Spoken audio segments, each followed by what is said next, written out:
Welcome to our interview series about the Human Design Conference. I am thrilled to welcome Evelyn Levenson, best-selling author, like really truly best-selling author of Becoming an Empowered Projector.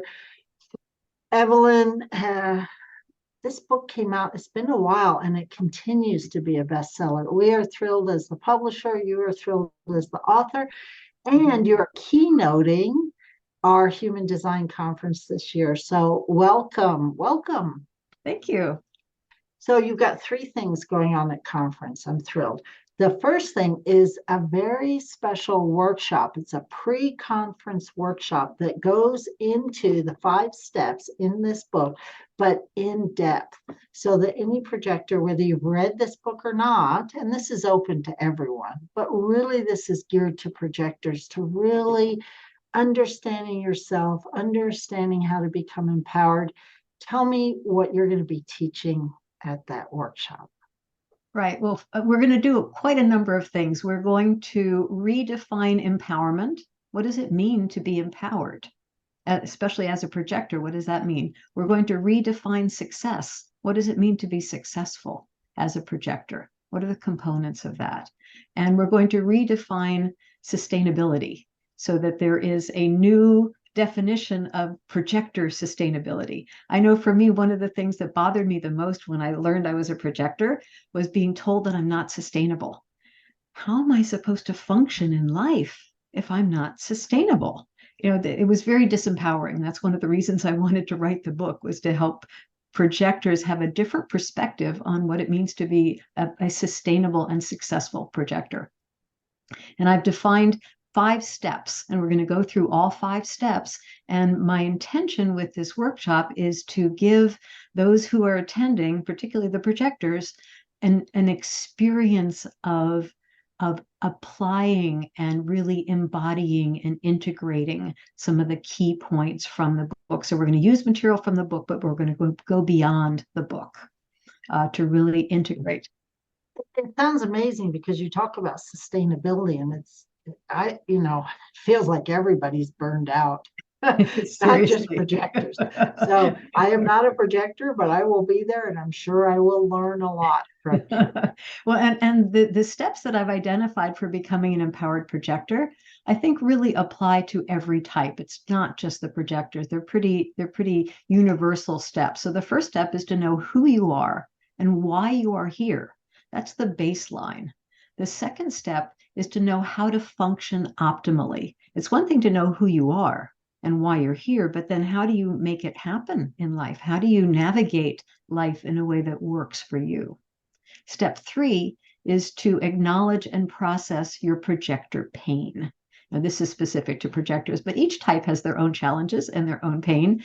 But here we're really looking at, what is your projector pain? What are the sources of your particular projector pain?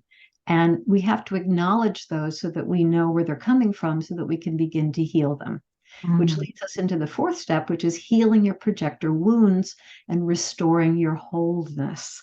And I have a special guest speaker who will be joining me for step 4, but I won't give it away yet. You've got to come. You have to come to the workshop. Yeah, exactly. And then step 5 is finally stepping into your brilliance and your power, and retelling your story, reframing your story to a more empowering story.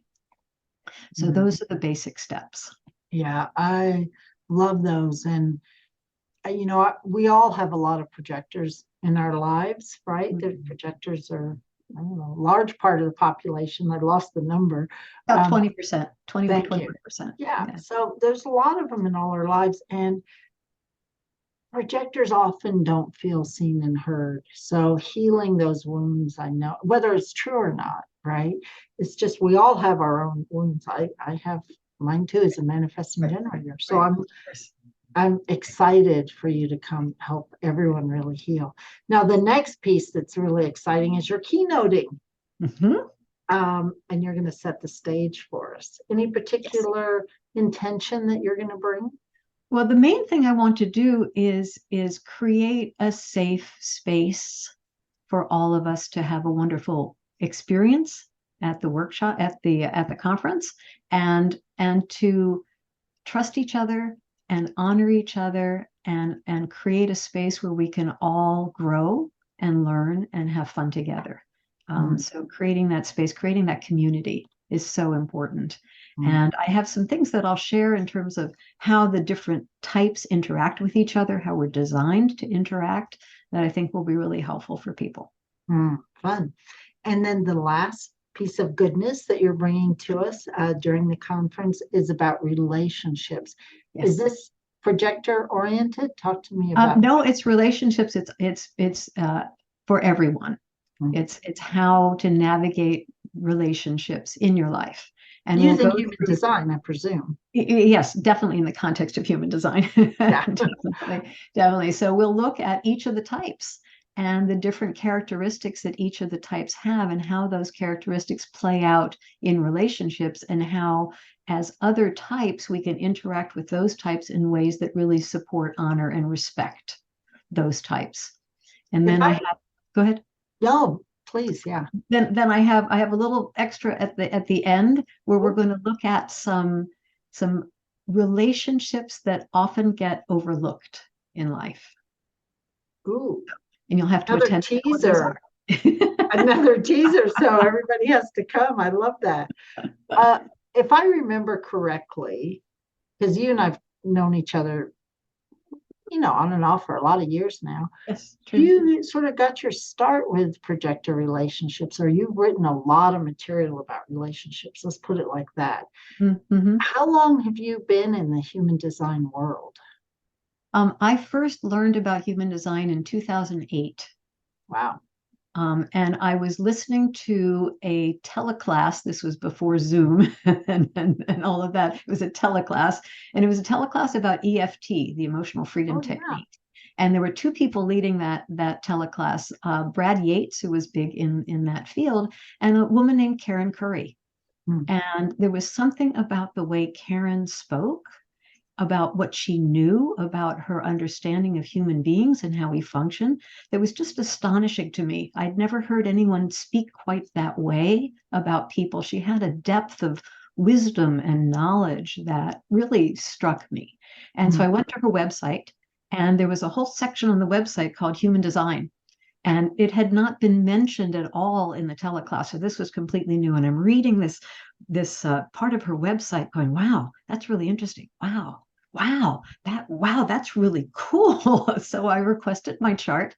And a few months later, I signed up for her training course. Wow. It was at the time a 10-month training course, which started in early 2009. Wow. And never looked back. Wow. So that's a long time. Yes. So you definitely have your own breadth and depth and wisdom about human design after all of these years. And thank you for giving a shout out to Karen, who is also speaking at the conference, for those of you who may or may not know Karen. You work in a lot of different ways. You focus on projectors. That's what your book is. How do people reach you? Do you do readings still? Oh, yes. Okay. I do readings. I do readings for all types. But as a result of my book being out, I have a lot of projector readings that I do. A lot of people come to me having read my book, which really saves us a lot of time, because I don't have to go over the basics that are covered in the book. So that's really helpful. But I do readings. I offer courses. I have some courses that I have, a course on types, and a course on centers, and a course specifically for projectors. Nice. And one of my goals for next year is to create a new course for projectors based on my book that goes way beyond the book. Oh, I can't wait. Yeah. Also, and maybe the workbook along with that. Yes. So talk to me. You mentioned at the very beginning about how you first learned that projectors weren't sustainable. What?